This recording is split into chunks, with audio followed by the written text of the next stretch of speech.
네, 어서 오세요. 그 캠브리지 대학 부총장 알버 제닝스가요. 근대 국가에서는 누군가 국민이라고 정해줄 때까지 국민은 정해지지 않는다 그랬어요. 다시 말하면 근대 국민이라고 하는 개념은 권력이 정했다 이거죠. 그 권력이 바로 주권자죠. 그러니까 근대 국가는 처음부터 주권제민의 나라가 아니었다 이 뜻입니다. 그 서구의 그 부르주아 정부는요, 국민의 개념을 납세자하고 영토 내 거주민으로 축소시켰습니다. 유대 랩비들은 나라가 없으니까요. 목의 혈통으로 국민을 정했고요. 미국 건국의 아버지들은 유럽계 백인 인종을 중심으로 국민의 개념을 형성을 했죠. 근대의 주권이라고 하는 것은 이처럼 권력에 의해서 자의적으로 정해진 거예요. 국민들한테 주권을 아예 주질 않았죠. 이거를 정확하게 알아야 되죠. 중세 서구 봉건 사회에서 말이에요. 주권은 납세, 국적, 인종 다 상관없이 토지를 보호하고 경작하는 사람들 손에 주권이 놓여져 있었습니다. 따라서 군주, 귀족, 영주, 기사, 농민 이 계층 관계에 따라 갖고 주권이 여러 개였어요. 이 각 주권들이 상호 협력하고 공존했죠. 계층 안에서는 개인들이 서로 민주적이었고 협동조합 기업처럼 조직의 주권을 당사자가 가졌으니까요. 조직 운영이 민주적일 수밖에 없죠. 그래서 주권과 민주주의는 정비례 관계에 있다 이거죠. 민주공화정은요. 이 주권들을 깡그리 파괴해버리고 딱 하나만 주권을 세워서 행정부와 입법부가 나눠 가졌어요. 그렇게 됐습니다. 그래서 국민들한테는 어떠한 주권도 주지 않았습니다. 중세 유럽 각국의 봉건제가 다양했죠. 하지만 단순화시킨다면 그래도 공통점은 있을 거 아니에요. 그 공통점이 뭐냐면 각 계층은 계층의 권리, 즉 주권을 각기 가지고 있었다는 점이 공통점입니다. 왕실은 대외적인 주권을 가졌고 영주와 귀족은 노역시키고 사법 처리에 관한 주권을 갖고 있었고 백성들은 마을 공동체 경작, 수렵, 마을 행정에 대한 주권을 각기 가지고 있었다. 그래서 주권이라고 하는 것은 누구도 침해할 수 없는 권리를 말하거든요. 그래서 귀족이라든가 군주는 결코 백성의 주권을 침해할 수가 없었습니다. 그 주권이 여러 개였다고요. 오랜 시절에 걸쳐 갖고 군주, 귀족, 성직자, 평민들의 역사적인 역할이 서로 달랐기 때문에 주권도 그렇게 생긴 거거든요. 그러니까 이런 주권들은 통합할 수도 없는 거고요. 그럴 필요도 없잖아요. 세금 걷고 노역 걷고 전쟁 같이 나가고 기근이 오거나 폭도 때강도가 출현하거나 종교적으로 반란이 일어나거나 자연재해가 벌어지거나 마을 간 충돌이 생기거나 억울한 민원 같은 거 이렇게 백성 보호에 칙령이 필요한 수준이 아니라면 왕과 영주는 마을 공동체 운영에 절대 관여할 수도 없었고 그럴 필요도 없었고 그런 여유도 없었습니다. 신성 로마 제국이라든가 러시아 같은 경우는 소수 민족이 따로 있었기 때문에 그들에게 주권을 줬어요. 그걸 자치권이라고 말합니다. 이처럼 중세 사회는요, 국민을 표준적으로 통합하지 않았습니다. 그러니까 국민이라는 말 자체가 존재하지 않았죠. 그러니까 앞서 이보 제닝스가 고민했듯이 누가 국민인가 이런 질문이 존재할 수가 없다 이 말이에요.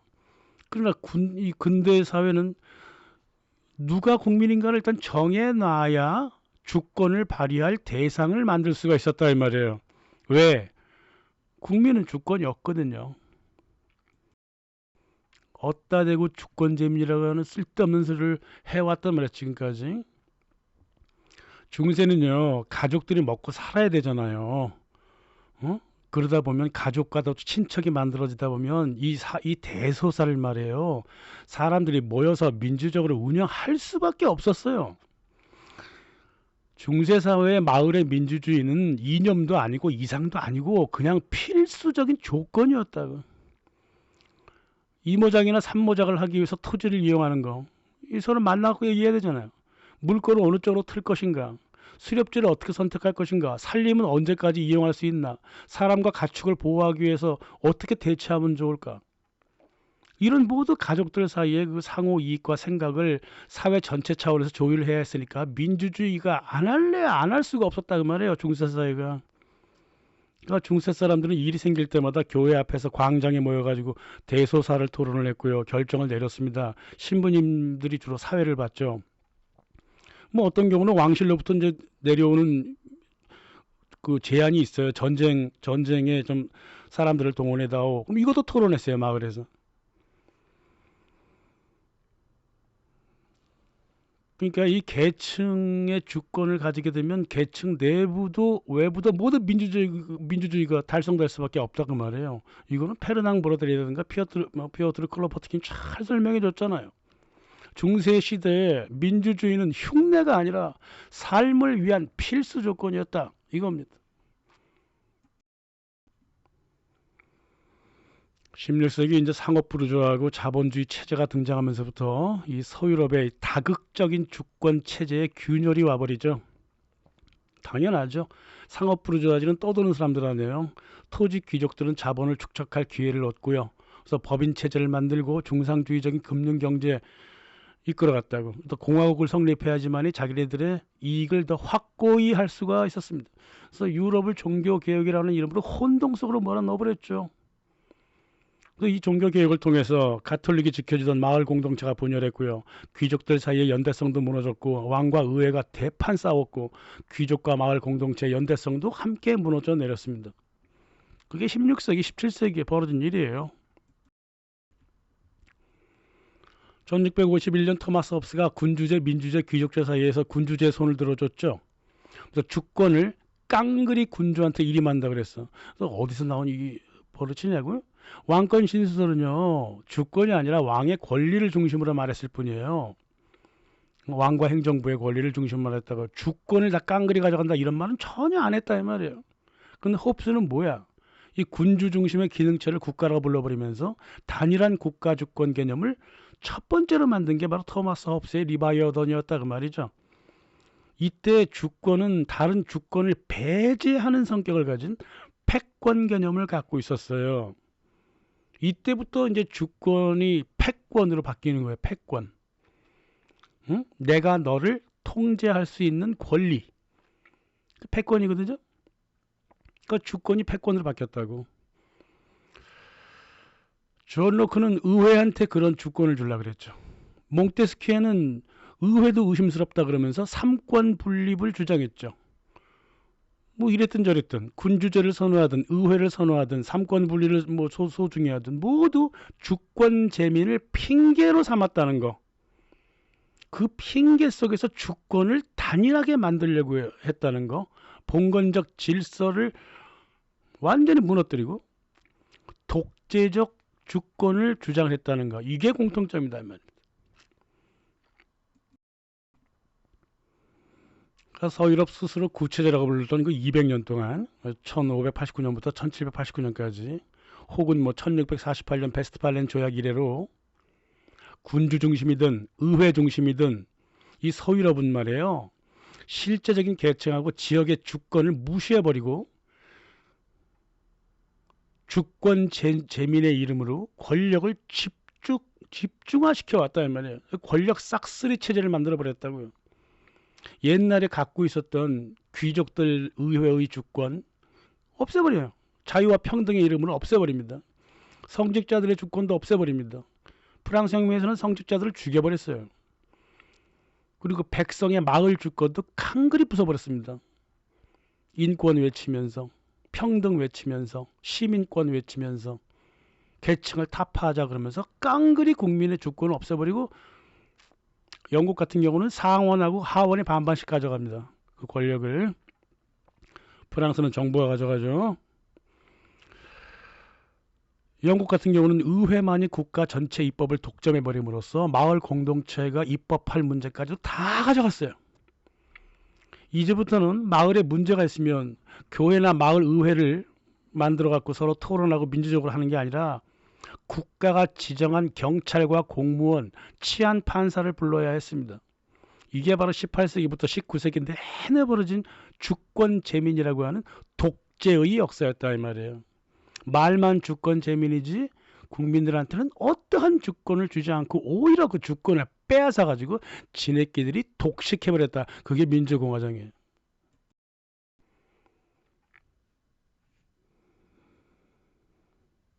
이 구체제의 그 귀족, 기사, 성직자, 평민계층들이 갖고 있었던 그 권리를 다 깡그리 없애고 평평하게 만들어버린 게 그 도구가 자유와 평등이라고 하는 단어라 그 말이죠. 주권이 국민한테 있다면서 그 주권을 군주의회가 대신 발휘하게 만들었다 이 말이에요. 그게 자유와 평등이라고 하는 단어죠. 프랑스 혁명 보세요. 정치적으로 또 지역적으로 인종적으로 민족적으로 종족적으로 이익적으로 모두 뿔뿔이 흩어진 사람들을 깡그리 다 긁어 모아갖고 양떼, 늑대, 개떼, 돼지떼 모두 모아놓고 동물 농장을 만들어 버렸어. 그리고 그래서 동물 농장에다가 국민들을 모두 집어넣고 양치기가 모든 권력을 다 빼앗았다 그 말입니다. 프랑스가 정말 유명했죠.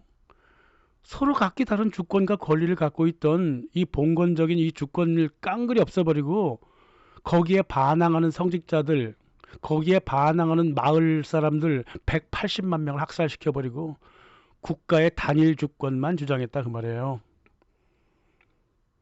그래서 프랑스 사람들은 이 주권을 깡그리 탈취한 그 시기 이전을 구체제라 부르고 주권을 단일로 모아놓고 독재를 실시한 때를 민주공화정 신체제라 불렀다 그 말이에요. 그래서 구체제라고 하는 것은 주권을 여럿이서 나눠 가졌던 시절이고 구체제 이후는 주권은 오로지 하나 이렇게 됐다 그 말입니다.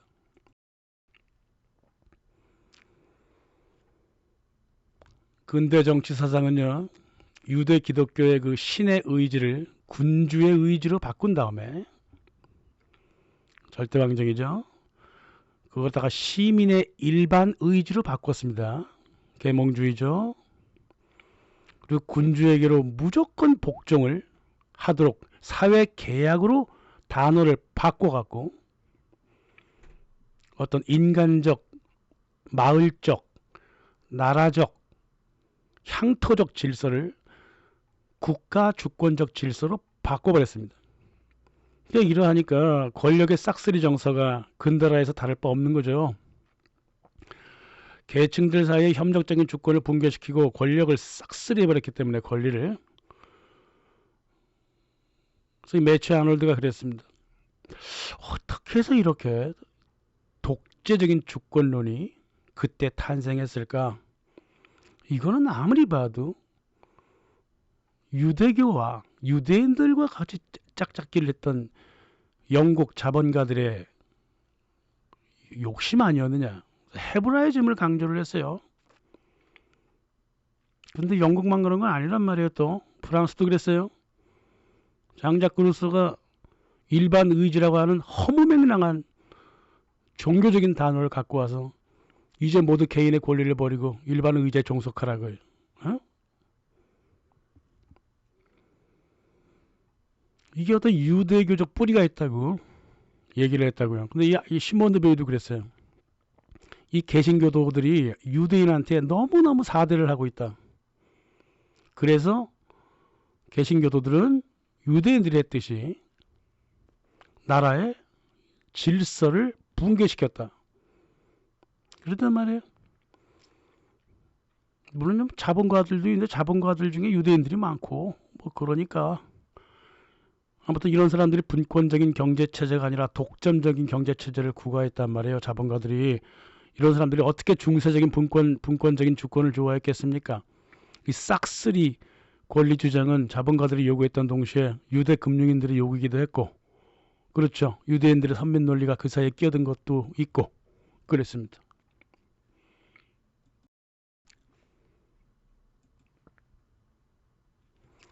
이 민주공화국 사람들은요 절대왕정에 대해서 어마어마한 착각을 하고 살죠. 제가 몇 번을 말씀드렸는데 절대왕정 하에서 군주의 주권은요 귀족과 의회에 대항하는 외향적인 것이었다고. 주변 계층의 주권을 결코 건드리지 않았습니다. 하지만 근대의 주권은 뭡니까? 구체적인 주권을 선언적으로 깡그리 빼서 절대화해버려. 하나로 만들어. 그런 다음에 부르주아 정부한테 넘겨주는 거죠. 토마스 홉스, 존 로크, 장자크 루소, 볼테르, 디드로, 달랑베르 모두 대의적으로 뭐 군주제, 귀족제, 부르주아 의회 뭐 어떤 걸 선호하든 간에 전체주의자들이었다 그 말이에요. 계몽주의라고 하는 단어가 보여주듯이 너희들은 통치받아야 될 사람들이다 그 말입니다.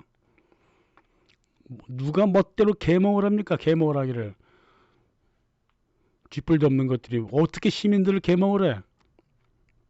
그만큼 이 사람들은요 시민의 의식을 믿지 않았을 뿐만 아니라 군주주의의 감수성도 벗어나지 못했던 사람들이에요. 민주주의에 대한 어떤 의식도 없었습니다. 장자크 루소 조금 빼면.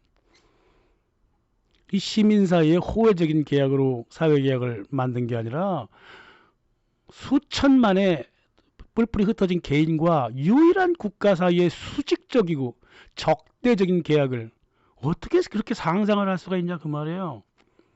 그래가지고 계약이 끝나면 이 국민들의 인권, 권리는 다 사라지고 국가가 주권을 가지고 국민들한테 강제를 한다 그 말이에요. 그게 민주공화국이다 그 말이죠. 예, 지금까지 뭐 쭉 정리한 게 그거예요.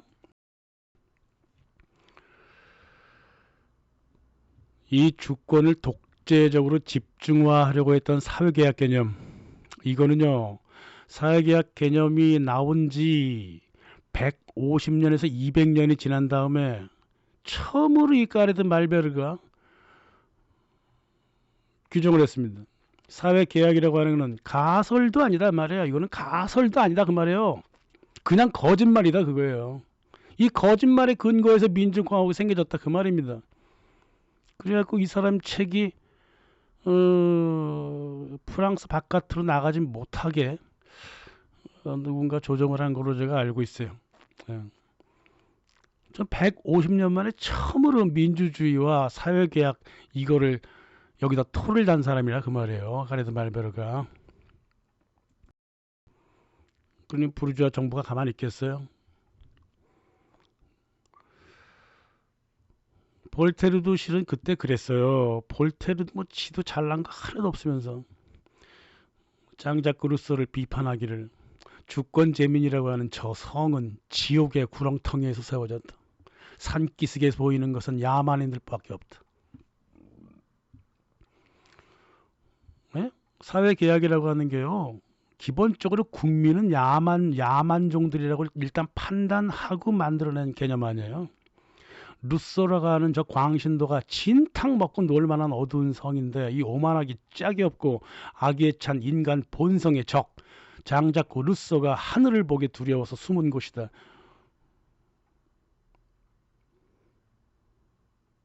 이렇게 얘기했단 말이에요. 자기들이 보기에도 민주공화국이라든가 사회계약이라든가 이런 건 다 개소리다 그 말이에요. 주권재민 다 거짓말 헛소리였다 그 말입니다.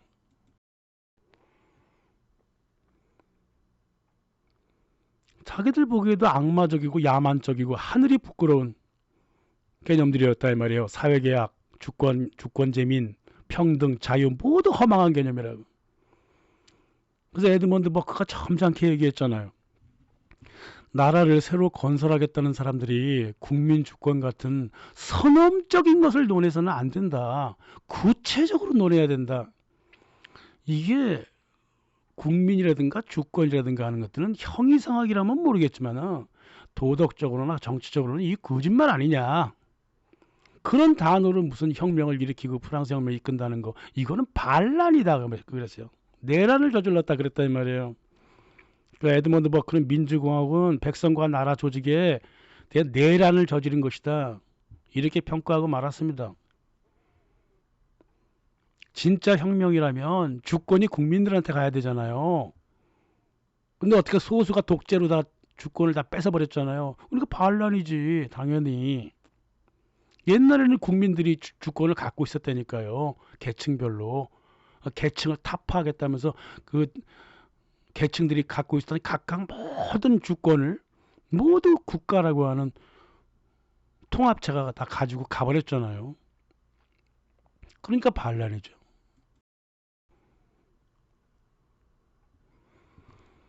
가르드 말베르가 다시 얘기하고 있습니다. 근대의 주권이라고 하는 것은 사회단체의 권리도 개인의 인권도 배제함으로써 얻은 것이다. 외부와 내부를 총괄적으로 탈취한 절대적인 무엇이다. 주권이라고 하는 것은 독재 개념이라고 하는 것을 근대 국가의 주권 얘기하는 거예요. 그걸 이 법학자가 밝히고 있다. 이 근대 헌법학의 아버지예요, 이게. 레몬 가르드 말베르가 너무 유명해서 설명도 필요 없다고. 근데 이 사람의 책을 프랑스 바깥으로 가지고 나가지 못하도록 만들었다. 너무 유명해서 금지는 못 시키겠고 그랬습니다. 또 협동조합 경제론으로 아주 유명한 옥스퍼드 대학의 그 조지 더글라스 콜, 이 사람도 그랬어요. 국민 의사와 상관없이 지멋대로 휘두르는 이 독재의 주권 아니냐. 이 주권을 분산시켜서 과거 길드 체제처럼 협력체로 나가자. 다시 짜자 주권을. 그렇습니다. 1920년대 한 2년간 노동당에서 한번 해보려고 그랬어요. 근데 저지당했죠. 부르주아 힘이 센 거예요. 그래요. 권력을 가진 놈들은 그렇다고 치고요. 행정부하고 국회가 국민 주권을 빼앗아 갖고 독점해버렸기 때문에 민주주의는 처음부터 불가능했죠. 근데 말이에요. 중세와 구체제의 그 사회 주권을 모두 파괴한 거를 자유, 평등, 주권, 인권 이런 말장난하면서 그거를 눈으로 다 봤으면서 그 당시 국민들은 왜 가만히 있었을까? 즉, 왜 먹혀들었을까? 이 자유주의에 물들었던 부르주아들이 말이에요. 인간과 사회의 각종 이념과 이슈를 만들었던 때가 17세기, 18세기잖아요. 이때 정신세계가요. 지금이랑 똑같아요. 어떠한 실증적 근거가 없어도 말만 잘하면 잘 먹혀들었다고. 유튜브 시대였어요. 저 때가. 쉽게 얘기하면. 어떤 근거도 없습니다. 그래도 말만 잘하면 돼요. 시대 정신 자체가 말로 이루어졌기 때문에 어느 하나의 이념도 실제적으로 토론된 바 없고 어느 하나의 개념도 진지하게 정당한 토대 위에서 논의된 적도 없었다고 말해요. 민중이 참여하는 지식의 공론장도 없었어. 그러니까 모호한 단어들이 마구마구 돌아다녀도 누구도 그 단어에 대하여 토론할 생각을 하지 않았습니다. 그게 계몽주의라고 하는 거예요. 인권, 주권, 자유주의, 민주주의, 공화국 모호해. 모든 단어가 다 모호합니다. 인권, 자유, 평등, 주권점 다 모호합니다.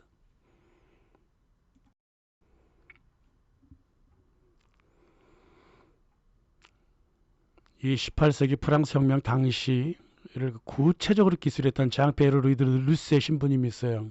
이 신부님이 이렇게 기록하고 있습니다. 정당을 세우니 서로 치고받고 싸운다. 불만이 들끓는다. 나라는 아랑곳하지 않는다. 추진력도 능력도 없는 인간들을 조직의 우두머리로 만들어서 멍청한 짓을 밀어붙인다. 타인의 사상을 감시하고 언론을 틀어잡아 진실을 걷어내고 있다. 고등학교 선생 자리는 모두 계몽주의자들이 차지하여 본부로 만들었다. 진지한 사람이 천에 한 명이나 되나? 젊은이들은 독서에 무관심하고 대학 교수들은 머리에 든 게 없다. 도대체 제자리에서 제대로 일하는 인간이 없다. 이런 허망한 사회적 상태에서 구상된 게 민주공화국의 여러 개념들이었다고요.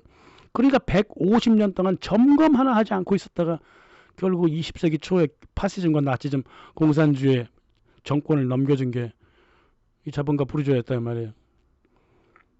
지금도 안 하고 있어요. 자기들이 이제 세계 정권을 잡아왔기 때문에 뭐 하려고 모호한 개념을 그대로 냅둬야지 뭐 하려고 그걸 파고 들어가? 계속 국민들을 우민화시키고 서로 싸우게 만들고 양비론을 그렇게 만들어 온 거예요. 말씀드렸죠. 양비론은 좌도 아니고 우도 아닌 게 아니라 좌로 가거나 우로 가거나 모두 양비론이라고. 좌우를 만들었다는 것 자체가 양비론이에요.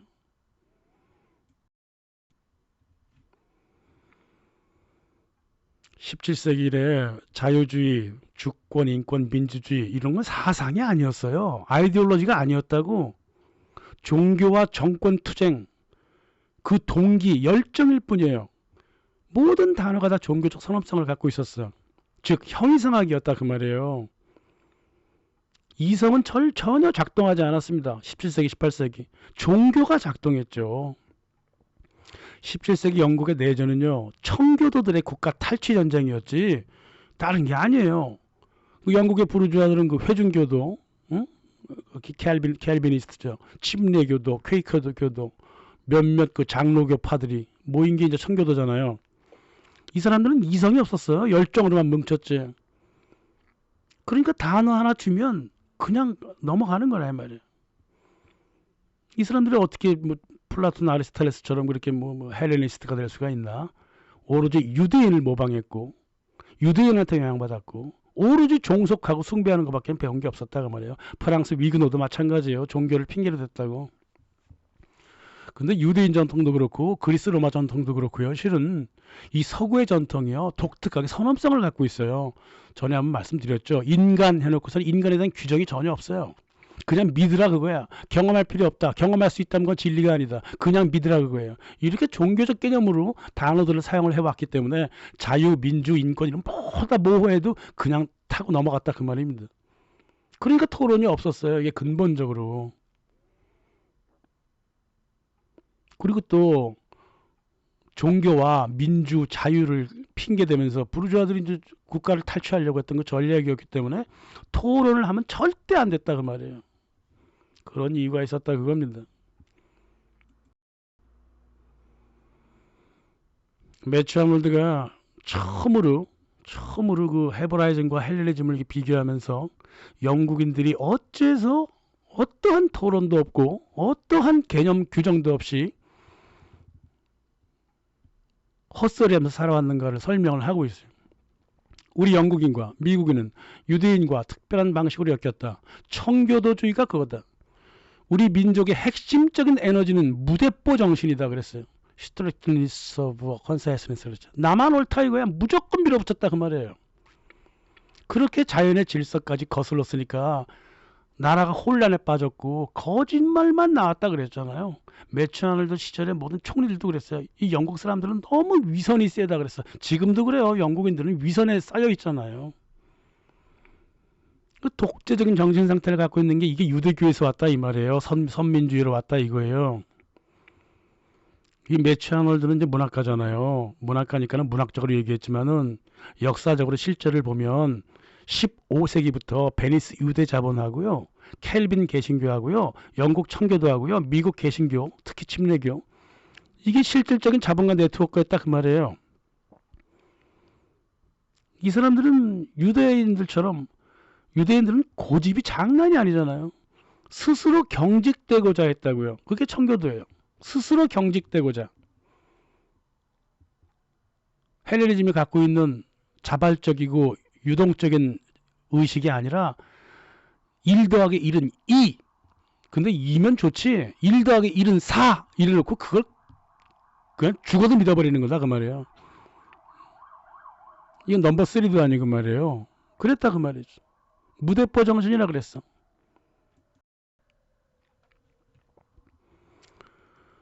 베르너 존 바르트가 다음처럼 설명을 하죠. 청교도는 유대교다. 다른 말 할 거 없어. 유대교야. 종교개혁 처음부터 유대 서적들이 개신교들한테 유행이 불었고 유대인들이 숭배받지 않았느냐. 올리버 크로메를 봐라. 구약에 따라 종교관을 만들었고 선민 유대인과 영국도 선민으로 만들어서 연맹을 꿈꿨지 않았느냐. 이게 청교도였다 이거야. 유대 의회처럼 70인 위원회도 국회 안에 만들었고 프리비 카운슬도 만들었고 그 유대 의회에서 갖고 있는 그 비밀 의회 아니에요.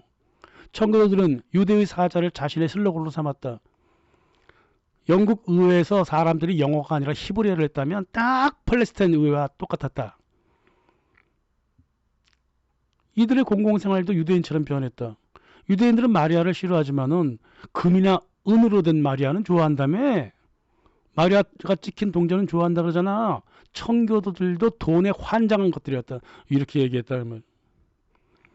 이렇게 말했다가 막스 베버 추종자들한테 비난도 좀 많이 받았지만 베르너 존 바르트가 누굽니까? 철저한 유대인에다가 경제학자잖아요. 종교사도 많이 공부했습니다. 실제적으로요, 루트하고 켈빈도요, 종교의 다원성을 주장한 적이 없어요. 지네들은 교황을 비판하고 그랬지만 지네들은 또 안으로는 거꾸로 독재를 행사했다고요. 가톨릭에 반대만 하려 그랬지. 다른 종파의 자유는 절대 허락한 적이 없어요. 같은 개신교 교파라고 하더라도. 그러니까 자유를 그토록 외칠수록 정부에 종속하라고 계속 말하는 비논리적인 이상한 집단들이 청교도들이었다 이 말이에요. 이게 이제 매추 아놀드가 유대인들의 특징이고 청교도인들의 공통적인 특징이라고 봤지만은 내가 볼 때는 한국 개신교도도 자유민주 외치면서 독재를 그토록 좋아한다고. 이게 모순이야 모순. 매추 아놀드가 한국 개신교회를 진단했다면 뭐라고 말할까? 영국 청교도들이 한국에도 있네? 그랬을 거 아니에요? 왜 이 사람들이 이런 모순에 빠지냐면 정권을 잡기 전에는 자유민주 설레발 내내 치다가 정권을 잡으면 독재하고 싶은 그런 청교도적 정신에 그대로 빠져있다 그 말이에요. 이게 실제로 그랬어요. 매추 아놀드 예를 들었다 그래갖고 이 문학적인 표현이 절대 아닙니다. 역사적으로 다 드러난 사실이에요. 자유, 민주, 사회계약, 주권 이런 거 청교도들한테나 일반 국민한테나 토론의 대상이 절대 아니었고 그냥 숭배의 대상이었습니다. 다시 말하면 형이상학이라고 생각하고 말아버렸어요. 유럽 사람들이. 그리고 만사를 종교로부터 출발했기 때문에 토론이 필요가 없었습니다. 부르주아 자본가들이 개신교도가 아니라 무신론으로 정치에 뛰어들었다면 자기들이 사용했던 이 많은 단어들 모두 증명해야 했다 이 말이에요. 그러나 종교로 들어갔기 때문에 증명할 필요가 없어요. 영국 국교회에 저항했던 부르주아치고 개신교도 아닌 사람이 어디 있어요? 예? 이 종교가 지닌 이 까라면 까, 이 형이상학, 이 선엄성에 국가 탈취의 정당성도 걸었다 그 말이에요. 그러니까 토론하지 말고 믿으라 그거예요. 그래서 왕당파 스트래포드 백작이 얘기했잖아요. 이것 봐라. 이 켈빈주의 이 사람들 말이야. 침례교도, 장로교 일파들 이 사람들이 국가를 장악하려고 교회에 먼저 들어갔구만. 아주 현실을 정확하게 파악했습니다. 그랬으니 죽었지. 속내를 정확하게 파악하니까 죽여버린 거예요. 그럼 프랑스는 어땠나? 예, 프랑스에 대해서는 뭐 이 우리 자주인 라디오 처음 출발할 때 3편 만들고 출발했어요. 아직도 유효합니다. 예, 살펴 들어가시면 돼요. 프랑스 계몽주의자들은요 양비론을 피우면서 개신교를 지지했죠. 예? 개신교와 가톨릭을 모두 합쳐서 종교를 비판한다 그러면서 가톨릭만 비판했습니다. 그래서 가톨릭에 대항해서만 자유, 민주, 시민, 인권 타령을 했다 이거예요. 이 개념들을 독자적으로 검토한 적은 한 번도 없어요. 무조건 가톨릭에는 자유가 없다. 가톨릭에는 민주가 없다. 가톨릭에는 시민들이 갈 곳이 아니다. 가톨릭에는 인권이 없다. 그러면서 가톨릭을 일단 배경으로 놓고 그 많은 단어들을 그냥 물고 늘어졌다 그 말이에요. 자유, 민주, 인권이 싫어? 그럼 가톨릭 교회 가라? 이랬다 이 말이에요. 누구랑 똑같죠? 자유, 민주가 싫어? 그럼 북한에 가라?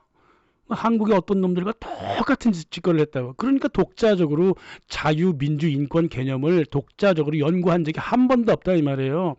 독자적인 논리를 피우지도 못하고 오로지 적성상대 하나를 갖다 놓고 나머지 논리를 마구마구 갖다 붙였기 때문에 그래요. 특히 볼테르가 그랬어요. 볼테르는요 루이 14세의 독재를 찬양했던 사람이에요. 하지만 말로는 자유, 민주 설레발 쳤죠? 그랬다 그 말이에요. 이게 이제 매추 아놀드가 이게 유대인들의 습관이라고 얘기를 했는데 뭐 유대인들의 습관이든 말든 간에 하여간 이렇게 말도 안 되는 모순에 빠져 있었다 그 말입니다.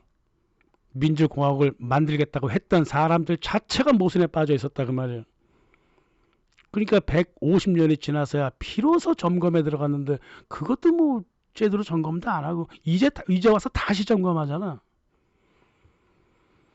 이 프랑스 혁명 기간 동안에 벌어진 온갖 싸움이 말이에요. 이 이념 싸움이 아니었어요. 이걸 아셔야 돼요. 프랑스 혁명에서 벌어진 모든 살육과 싸움은요. 이념과 어떠한 관계도 없어요. 감정 싸움이었어요. 그 감정 싸움을 통해서 왕을 죽였고 감정 싸움을 통해서 로베스피에르를 죽였고 에베르를 죽였고 생주스트를 죽였고 바르나브를 죽였고 다 감정 싸움으로 죽인 거예요. 이념에 반대된다 그래서 죽인 게 아니라 이 말이에요. 이게 민주공화국의 처음 출발점이었다고 말입니다. 이 공화국 성립한 다음에 헌법이며 공법이며 모두 정권 유지를 위해서 마구마구 그냥 갖다 짜집게 해놓은 핑계라 그거예요. 그러니까 프랑스 혁명 인권선언문에 적힌 또 헌법에 적힌 자유, 인권, 박애, 주권 어떠한 개념 규정이 없어요.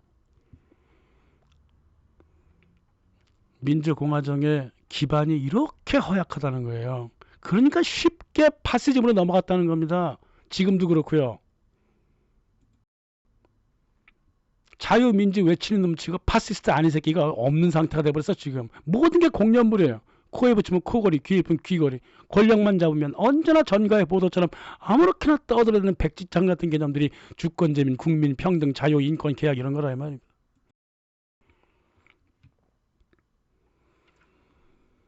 유럽 사람들이 말이에요. 민주공화국하고 의회 성립한 게 이제 150년 지나고 250년이 지났는데 어떤 개념도 정립한 적이 없어요. 20세기 초에 와서야 민주주의가 뭔가 좀 살폈어. 아까 말씀드렸던 게아르드 말베르라든가 한스 켈센이라든가 이런 사람들이 살피려고 그러다가 왜 그런지 그만둬버렸다 이 말이야. 그러다가 결국은 파시즘으로 정권을 내줘버렸다고. 이 파시즘을 이긴 것도요, 논리로 이긴 게 아니에요. 전쟁으로, 폭력으로 이긴 거지. 그리고 나서 1945년 이후부터는 무슨 일이 벌어집니까? 민주주의라고 하는 단어를 투표권 확대로 확 바꿔버려, 개념을. 그 이전에 투표권 확대가 민주주의라고 생각한 적은 별로 없어요. 영국을 빼면. 영국은 이제 투표권을 일찍 확대했으니까 1850년 언저리에 야 이게 진짜 민주주의 아닌가? 투표권 확대가 이렇게 생각하는 사람들이 한둘은 있었습니다. 하지만 유럽 전역에서 그런 적은 없다고. 근데 투표권 확대를 민주주의라고 쌩 거짓말로 싹 바꿔버렸다. 여전히 민주주의는 토론된 적이 없어요. 그 사이에 무슨 일이 벌어집니까? 이따위로 어리버리 살다가 기업들에게 주권을 다 넘겨줘 버렸죠. 미셸 푸코가 아주 진단을 잘했어요. 1970년에. 어떻게 이렇게 똑똑하게 진단을 했나 몰라. 국가의 주권은 기업이 가져갔다. 경제, 즉 기업이 국가 공법의 창시자고, 경제가 인구, 기술, 학습과 교육, 법률, 제도, 토지 가용성, 의료 및 문화 소비의 사회화를 계획하는 국가의 주권자가 되어버렸다. 국가 자본주의로 불리거나 시장 자본주의로 불리거나 기업 주권 국가가 만들어졌다 그 말이에요. 따라서 대표이사가 누굽니까? 국제금융과 초국적 기업들의 자본가들이 바로 대표이사고요. 이 기업의 사장은 각 나라의 대통령이죠. 국회는 뭡니까? 회계과 직원들이죠. 사법부는 뭡니까? 영업부죠. 국민은 노동자죠. 언론과 교육, 보건부는 뭡니까? 노동자 관리처죠. 예술계는 뭐예요? 노동자 유흥처지. 이렇게 기업 파시즘이 되어버렸다고요.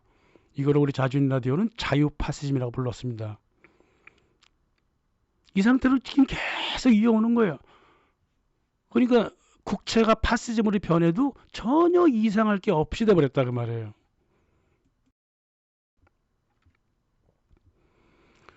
근대 공법학의 그 창시자 레옹 미슈가 강대국이 약소국의 주권에 간섭을 해도 국가의 자질을 잃지는 않는다.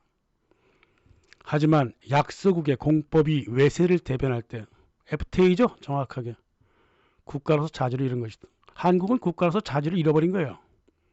공법적으로 본다면, 레옹 미슈의 의견에 따른다면 그렇다 그 말이에요. 이 국가라고 하는 거는요, 외세한테 주권의 몇 퍼센트를 잃어도 굴러갈 수는 있어요. 하지만 공법을 수입해서 쓰는 경우, 혹은 공법이 바깥에서 강제된 경우, 이건 주권도 잃어버리고 국가도 잃어버리는 거라고 말해요. 그게 유럽 공동체예요 지금. 그리고 FTA 체결한 나라들입니다. FTA로 나라를 팔아먹은 매국노들하고 민주당이 자꾸 친하게 지내려고 하는 모양인데, 그래서 내가 이재명을 별로 안 좋아하는 거예요. 그렇게 흘러가면요 정권 잃습니다. 나는 관심이 없어요. 정권의 잃든 많든. 하지만 잃을 수밖에 없지. 왜 그런 줄 알아요? 지금 세계가 어떻게 돌아갑니까? 전 유럽 국민들이 주권을 빼앗겼다고 다시 주권을 찾아오자고 표를 지금 다른 곳에 주고 있단 말이에요. 전 세계 흐름과 민주당은 거꾸로 가고 있어. 그래서 정권을 곧 잃을 거라고 말입니다. 국민의 힘인지 지랄인지 그건 당도 아니고 정치도 아니고 그냥 미친놈들 집도 아니고요. 그나마 그래도 정신을 좀 차려야 할 정당이 하나 있다면 민주당인데 민주당이 저렇게 정신을 못 차리고 있으니 이거 어떻게 손을 봐야 되는 거야 이거? 이해가 안 가네 정말. 감사합니다.